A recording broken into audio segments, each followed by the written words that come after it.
క్రీస్తు ప్రభునందు ప్రియ సహోదరి సహోదరులారా, మనం ఈరోజు తపః కాలంలో 4వ ఆదివారంలో ఉన్నాం.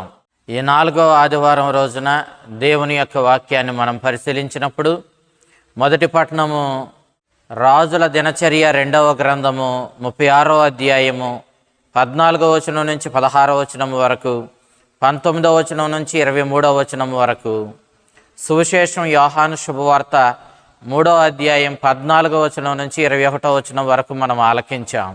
రాజుల దినచర్య గ్రంథాన్ని 2 పుస్తకాలుగా విభజించారు. ఈ రాజుల దినచర్య గ్రంథము యూదుల రక్షణ చరిత్రను మనకు వెల్లడి చేస్తుంది. దేవుడు తాను ఎన్నుకున్నటువంటి యూదులను ఏ విధంగా నడిపించాడు, వారి చరిత్ర ఏ విధంగా ముందుకు సాగిందో మనకు ఈ గ్రంథాలు, ఈ 2 పుస్తకాలు మనకు తెలియచేస్తూ ఉన్నాయి. ఈ పుస్తకాలలో ముఖ్యంగా దేవుని చేత అభిషేకించబడినటువంటి దావీదు చరిత్ర, యోధా గోత్రం నుంచి ఎన్నుకోబడినటువంటి దావీదు రాజు చరిత్ర, అటు తర్వాత దేవుడు ఎన్నుకున్నటువంటి లేవీయ తెగను గూర్చి, యాజకులను గూర్చి ఈ చరిత్ర మనకు వెల్లడి చేస్తూ ఉంది.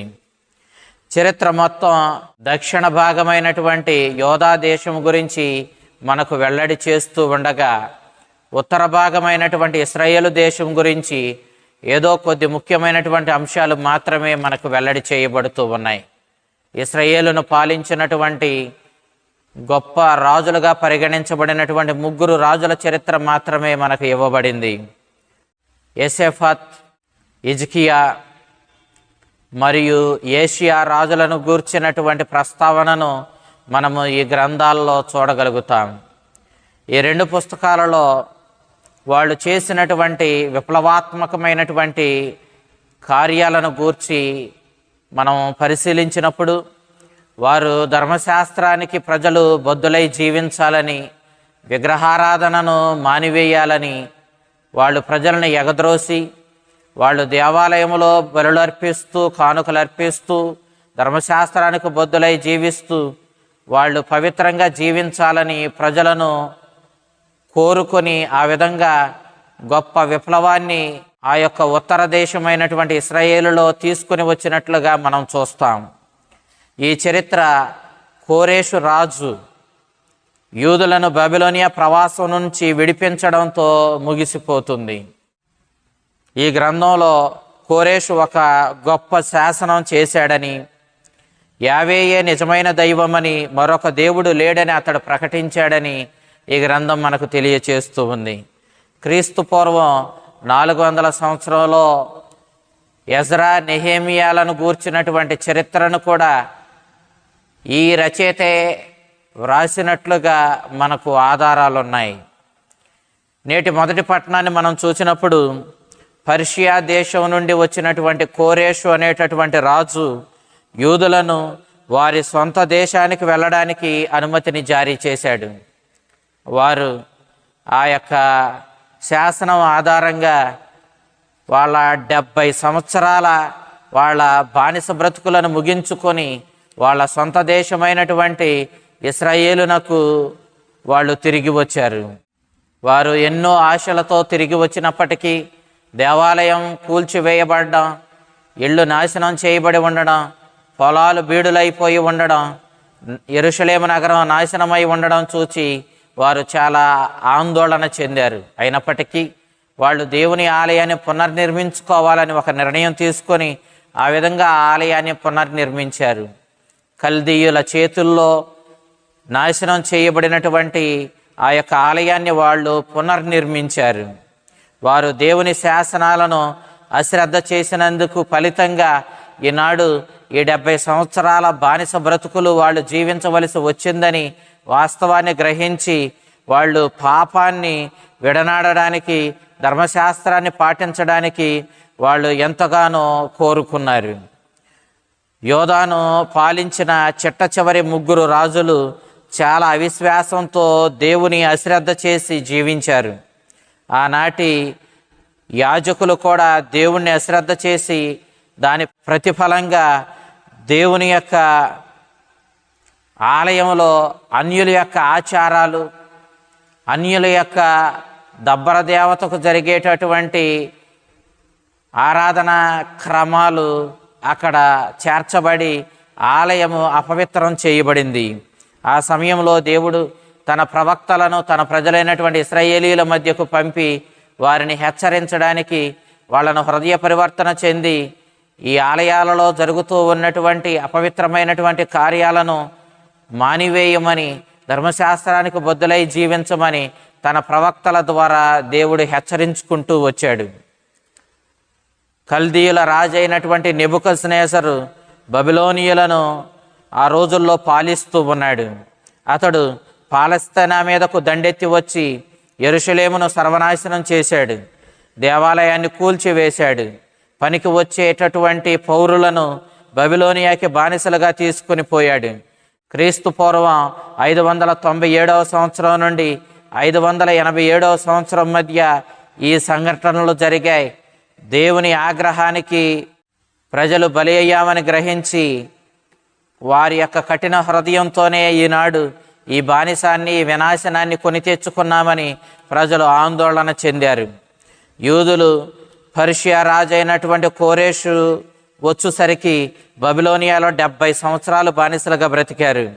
ఆ పరాయి రాజు అయినటువంటి కోరేషు బబిలోనియా దేశానికి వచ్చి వారిని, ఆ బబిలోనియాను ఓడించి ఇశ్రాయేలు ప్రజల్ని, ఆ విధంగా బబిలోనియాలో అప్పటికి బానిసలుగా ఉన్న ప్రతి ఒక్కరిని వారి వారి సొంత దేశాలకు వెళ్ళడానికి అనుమతినిచ్చాడు. ఆ విధంగా ఇశ్రాయేలీలు తిరిగి 70 సంవత్సరాల తర్వాత వారి సొంత దేశానికి తిరిగి వచ్చారు.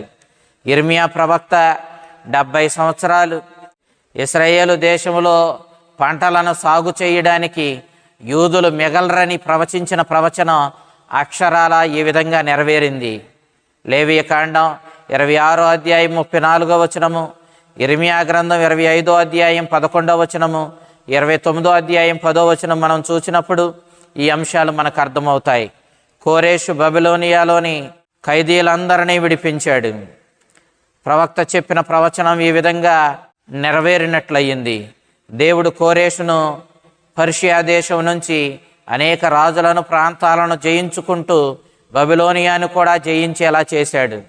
పూర్వం ఇశ్రాయేలీలు పాపంలో మ్రగ్గుతూ ఉండగా కల్దీయుల రాజు అయినటువంటి నెబుకద్నెజరును ఇశ్రాయేలు మీదకు దండెత్తి వచ్చేలా చేసి ఇశ్రాయేలీయులందరినీ కూడా బానిసలుగా బబిలోనియాకి వెళ్ళేలా దేవుడు చేశాడు.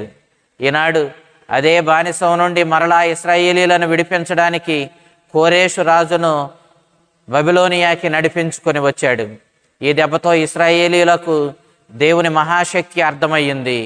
దేవునికి అసాధ్యమైంది లేదు, సమస్తము ఆయన ఆధీనంలో ఉందని, అతడు విశ్వజనీయమైన ప్రభువని, సమస్తానికి, సమస్త జాతులకు, సమస్త దేశాలకు అతడే ప్రభు అని ఇశ్రాయేలీలు గ్రహించారు. ఈ సందర్భంలో కోరేషు యావేను ఏకైక దైవమని అభివర్ణించినట్లుగా మనం చూస్తూ ఉన్నాం. నిజానికి కోరేషు అంతగా యావేను విశ్వసించాడా అంటే మనము చెప్పలేము. కానీ కోరేషు అందరి దైవాలను గౌరవించే విధానంలో యావేను కూడా గౌరవించాడని మనం చెప్పగలము. నేటి సువిశేషాన్ని మనం చూచినప్పుడు యేసుక్రీస్తు ఆనాటి గొప్ప వేదాంత పండితుడైనటువంటి నికోదేముతో తర్జన భర్జన చేయడాన్ని మనం చూస్తూ ఉన్నాం. నికోదేము ఆ రోజుల్లో గొప్ప వేదాంత పండితుల్లో ఒకడు, గొప్ప ధనవంతుడు, గొప్ప ఉన్నతమైన స్థానంలో ఉన్నవాడు. ఈ నికోదేము క్రీస్తు బోధలకు, అతని అద్భుత కార్యాలకు ఆకర్షించబడి ప్రభు దగ్గరికి వచ్చాడు. అతనికి క్రీస్తు దేవుని రాజ్యంలో చేరాలంటే అతడు యేసుక్రీస్తుని విశ్వసించాలి, బప్తిస్మం పొందవలసిన వాడై ఉన్నాడు అని చెప్పి కొండబద్దలు కొట్టినట్లుగా తెలియచేశాడు. ఈ బప్తిస్మంలో ఒకడు మరలా క్రొత్తగా నూతనంగా జన్మిస్తున్నాడని కూడా ప్రభు వెల్లడి చేశాడు. యేసుక్రీస్తు ఇది దేవుని సంకల్పమని, తన కుమారుడు శిలువపై ఎత్తబడి ప్రాణత్యాగం చేయవలసి ఉందని, తద్వారా అతన్ని విశ్వసించే వారందరూ నిత్య జీవం పొందడానికి ఇది దేవుని సంకల్పమని స్పష్టంగా తెలియచేశాడు. నికోదేము క్రీస్తుని ఎంతగా విశ్వసించాడో మనం స్పష్టంగా చెప్పలేము. కానీ వేరు వేరు సందర్భాలలో నికోదేము మనకి కనిపిస్తూ ఉన్నాడు. యోహాను శుభవార్త 7వ అధ్యాయం 51వ వచనంలో యేసుక్రీస్తుని సమర్థిస్తూ మిగిలిన పరిసయ్యుల దగ్గర నికోదేము వాదించినట్లుగా మనం చూస్తూ ఉన్నాం. యోహాను శుభవార్త 19వ అధ్యాయం 39వ వచనంలో యేసుక్రీస్తుని దేహాన్ని సమాధిలో ఉంచే సందర్భంలో అతడు విలువైన పరిమళ ద్రవ్యాలు తీసుకుని వచ్చి ప్రభు శరీరానికి లేపనంగా పూసినట్లుగా మనం చూస్తూ ఉన్నాం. ఇశ్రాయేలీయులు ఎడారిలో వాగ్దాన భూమిని చేరుకునే ఈ ప్రయత్నంలో దేవునికి ఎదురు తిరిగారు. వారికి ఏమాత్రము ఇబ్బంది వచ్చినా దేవునిపై గొణుక్కోవడం, దేవుని సేవకులైన మోషే అహరోనులపై తిరగబడడం వారికి పరిపాటిగా మారింది. ఈ సందర్భంలో వీళ్ళు దేవునిపై తిరగబడినప్పుడు దేవుడు వారి మధ్యకు విషసర్పాలను పంపించాడు. వారు ఆ విషసర్పాలు కరవగా వాళ్ళు అక్కడే మరణించడం, ఆ ఇసుకలో పాతి పెట్టడం జరుగుతూ వస్తూ ఉన్నటువంటి నిత్య కృత్యం. ఇక వాళ్ళ గొనుగుడు వల్ల, వాళ్ళు దేవుని తప్పు పట్టిన విధానం వల్ల ఈనాడు ఈ విషసర్పాల బారికి గురి అయ్యామని వాళ్ళు గ్రహించారు.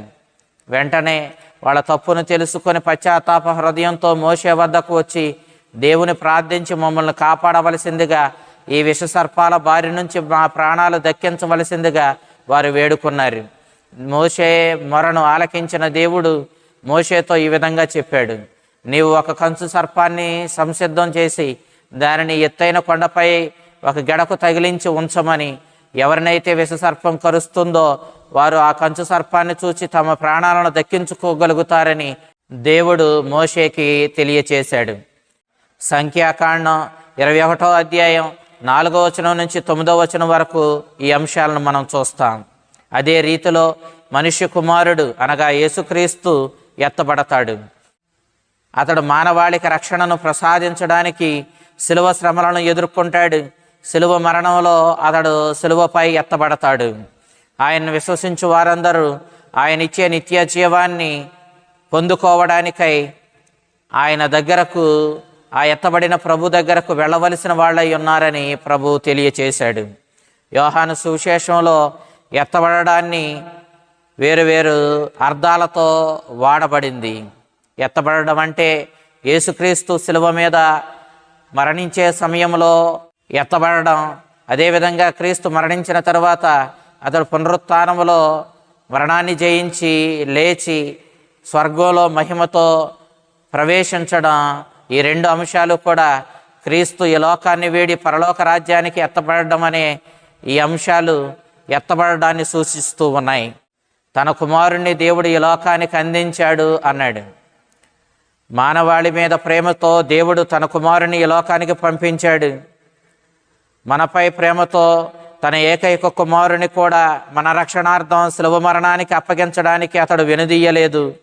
మన కోసం జీవించడానికి, మరణించడానికి కూడా అతడు సంసిద్ధుడై ఈ లోకానికి మహిమని వీడి మరి తనను తాను తగ్గించుకొని వచ్చాడు అన్న అంశాన్ని సూచిస్తూ ఉన్నాడు. క్రీస్తుని విశ్వసించు వారందరికీ మరణం లేదు. దేవుడు కానీ, దేవుని యొక్క తనయుడైన యేసుక్రీస్తు కానీ ఎవరిని ఖండించడు. ఎవరైతే యేసుక్రీస్తుని, ఆ దైవ తనయుని, ఆ దేవుని చేత పంపబడిన ఆ దైవ కుమారుణ్ణి విశ్వసించరో వాళ్లే వారి అవిశ్వాసం వల్ల ఖండనను కొని తెచ్చుకుంటారు. క్రీస్తుని విశ్వసించడం అంటే నిత్యము ఆయనను జీవితంలో పాటించడం, అనుసరించడమే. ప్రభువా అని నోటితో పలుమార్లు పలుకుతూ ఆ ప్రభు యొక్క చిత్తాన్ని, ఆయన వాక్యాన్ని పెడచెవిన పెట్టేవాళ్ళు నిజంగా క్రీస్తుని అనుసరించేవాళ్ళు కాదు. జీవితంలో తండ్రి చిత్తానికి ప్రాధాన్యతనిస్తూ జీవించువారు మాత్రమే, అనగా తండ్రి చిత్తానికి ప్రాధాన్యత క్రీస్తు ఇచ్చాడు. మనం క్రీస్తుని అనుసరించడం అంటే పరలోక తండ్రి చిత్తానికి ప్రాధాన్యతనివ్వడమే. అట్టి వారు మాత్రమే ఆ రక్షణ భాగ్యాన్ని సొంతం చేసుకుంటారు, లేదంటే ఖండనను కొని తెచ్చుకుంటారు.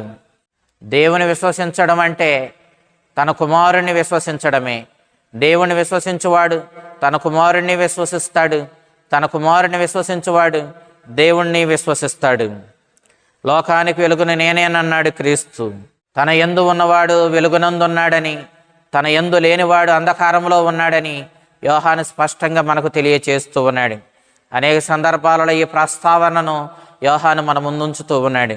యోహాను శుభవార్త 8వ అధ్యాయం 12వ వచనంలోను, 9వ అధ్యాయం 5వ వచనంలోను, 12వ అధ్యాయం 35వ వచనం నుండి 45వ వచనం వరకును, 12వ అధ్యాయం 46వ వచనంలో ప్రభువు లోకానికి వెలుగును నేనేనన్న విషయాన్ని స్పష్టంగా మనకు వెల్లడి చేస్తూ ఉన్నాడు.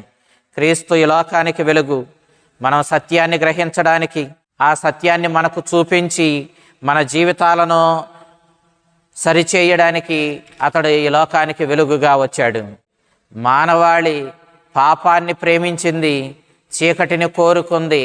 అందుకే వెలుగైనటువంటి క్రీస్తును దరిచేరడానికి, వెలుగు సంబంధమైన జీవితం జీవించడానికి మానవాళి సంసిద్ధంగా లేదు. అందుకే ఆయనను తృణీకరించింది. పాపాత్ముడు తాను చేస్తున్నటువంటి దుష్టక్రియలు నలుగురికి తెలియకుండా ఉండడానికి చీకటిని ఆశ్రయిస్తాడు. కాబట్టి మనము చీకటి సంబంధమైనటువంటి బిడ్డలుగా కాకుండా వెలుగు సంబంధమైన బిడ్డలుగా జీవించవలసిన వారిమై ఉన్నాము. నికోదేము నిండు హృదయంతో క్రీస్తును అనుసరించాడని చెప్పలేము. ఎందుకనంటే క్రీస్తుని బోధలు, అతని అద్భుతాలు అతన్ని క్రీస్తు దగ్గరికి తీసుకువెళ్ళాయి అని మనం విన్నాం. క్రీస్తుని అతడు సమర్థిస్తూ మిగిలినటువంటి పరిసయ్యుల మధ్య అతడు మాట్లాడినట్లుగా మనం విన్నాం. క్రీస్తు మరణించినప్పుడు అతని దేహానికి విలువైనటువంటి పరిమళ ద్రవ్యాలు లేపనంగా పోయడానికి అతడు శ్రమించినట్లుగా మనం చూస్తున్నాం. కానీ పూర్తిగా క్రీస్తుపై విశ్వాసంతో బప్తిస్మం పొంది ఆదిమ క్రైస్తవుల్లో ఒకటిగా జీవించినట్లుగా మనకి ఎలాంటి ఆధారాలు లేవు. ఆదిమ క్రైస్తవుల యొక్క సమాచారం మనం చూసినప్పుడు నికోదేమును గూర్చినటువంటి ప్రస్తావన ఏమాత్రం మనకి కనిపించదు. కాబట్టి అతడు క్రీస్తుని నిండు హృదయంతో అనుసరించాడని మనము చెప్పలేము. ఎందుకంటే అతడు క్రీస్తుని చూడడానికి, అతనితో మాట్లాడడానికి చీకటిలో వచ్చినట్లుగా యోహాను సువార్తకారుడు మనకు తెలియచేస్తూ ఉన్నాడు. పరిసయ్యులలో గొప్ప నాయకుడు కాబట్టి బహిరంగంగా క్రీస్తును అనుసరించడానికి భయపడ్డాడు. తన గౌరవం పోతుందని, తన హోదా పోతుందని, కాబట్టి తన గౌరవాన్ని, హోదాను నిలబెట్టుకోవడానికి ప్రభు దగ్గరికి చీకటిలో వచ్చాడు. సత్యాన్ని సగం హృదయంతో స్వీకరించాడు. అతడు నిండు హృదయంతో ప్రభువుని, ఆ లోకానికి సత్యమైన వెలుగైనటువంటి ఆ ప్రభువుని నిండు హృదయంతో స్వీకరించలేదు. చాలామంది క్రీస్తుని అనుసరించడంలో ఈ విధమైనటువంటి తప్పుని చేస్తూ ఉంటారు. క్రీస్తుని సమర్థించవలసి వచ్చినప్పుడు భయపడి పారిపోతూ ఉంటారు. సమస్యలకు భయపడి రహస్యంగా క్రీస్తుని అనుసరిస్తూ ఉంటారు. కానీ ఈ విధంగా రహస్యంగా క్రీస్తుని అనుసరించడం ఏ విధమైన మేలును వాళ్ళకు తీసుకుని రాదు. నిండు హృదయంతో క్రీస్తును అనుసరించాలి. అతని ద్వారానే మనం దేవుని బిడ్డలమయ్యాం. అతని ద్వారానే దేవుని ప్రేమను మనం పొందుకున్నా. అతని ద్వారానే మనము శాశ్వతంగా దేవుని రాజ్యానికి వారసులమయ్యాం. అందరూ దేవుని బిడ్డలం. క్రీస్తే అంతటి భాగ్యానికి మనల్ని నడిపించాడు. ఒకరు సహాయపడుకుంటూ క్రీస్తుని యొక్క